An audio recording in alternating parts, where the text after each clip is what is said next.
Hello, Fancy Farm! I'm Andy Barr, and I'm running for Senate to continue my work with President Trump to make America great again.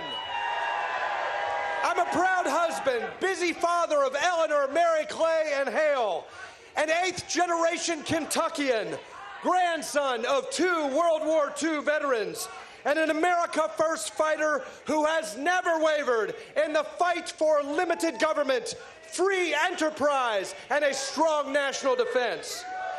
After defending small businesses in the private sector, I flipped a seat in Congress, fought Obama's war on coal, and opposed big government wherever I found it.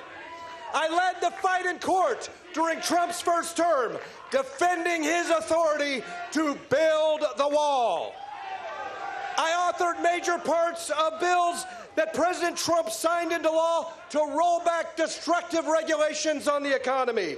The very first veto of Biden's failed presidency was his veto of my legislation, a bill that took on the woke environmentalists and protected Americans' retirement from radical ESG mandates. I serve proudly as chairman of President Trump's 2024 primary election in Kentucky, and I'm working arm in arm with him right now to get his America First agenda passed in the House. Now, some politicians like to say I'm a Trump guy. They talk about supporting the president, but I'm the only candidate in this race who's actually doing it day in and day out in Congress. My opponents like to talk about the one big beautiful bill. I wrote it and helped to pass it.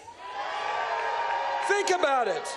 In less than 8 months, President Trump and I have worked together to close the border, deport illegal aliens, obliterate Iran's nuclear program, restore peace through strength, make permanent Trump's tax cuts, eliminate taxes on tips and overtime, and revive American energy dominance through Kentucky coal.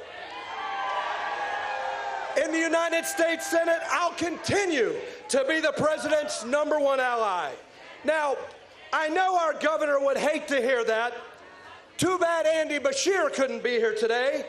I guess he couldn't find the time between Vogue magazine photo shoots and measuring Oval Office drapes. Of course, the liberal media is fawning all over him, but Americans will soon learn what we Kentuckians already know. He's as liberal as he is boring.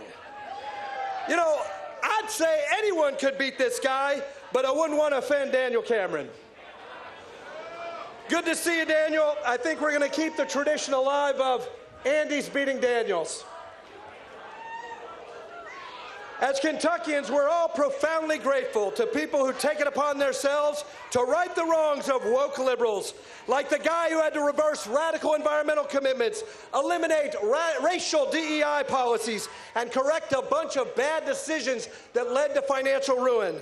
No, I'm not just talking about President Trump cleaning up Joe Biden's mess.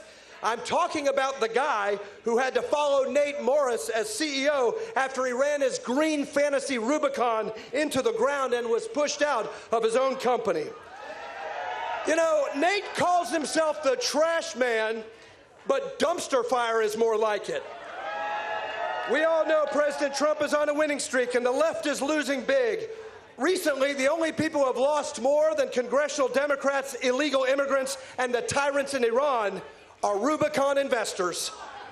Of course, we've all heard Nate profess his newfound loyalty to President Trump. He said the same about his mentor, Mitch McConnell, and we see how that worked out. President Trump better watch his back. You know, Nate Morris was so moved by President Trump, he donated thousands of dollars to Nikki Haley.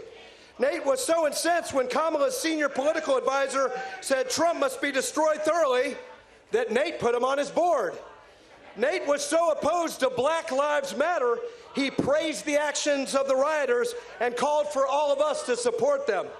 Nate hated DEI so much that, listen to this, he sent his employees to bias training classes to lose their so-called white privilege. You know, I'm sensing a pattern with this guy. Out here in West Kentucky, we have a name for someone who opposed President Trump, supported BLM, and pushed DEI. A Democrat. But we ought to let up a little. It's been a tough couple of years for Nate. His company collapsed. Nikki Haley lost the primary. Brooks Brothers stopped making his favorite COVID mask. And now Trump is phasing out the penny. How in the world is anyone going to be able to buy Rubicon stock? All kidding aside, thank you to St. Jerome's Church for hosting this incredible event and for providing us an opportunity to make our pitch and have a little fun. Know in me, West Kentucky will always have a friend. From supporting our brave men and women at Fort Campbell, cheering on Murray State in the College World Series, defending our coal miners in Union and Hopkins counties, to supporting nuclear-powered AI data centers in Paducah. West Kentucky will have no better friend this side of Jamie Comer when it comes to supporting West Kentucky in the United States Senate. The Purchase region epitomizes so much of what makes Kentucky special: community, faith, and great food. It's an honor to be with you today. God bless you all.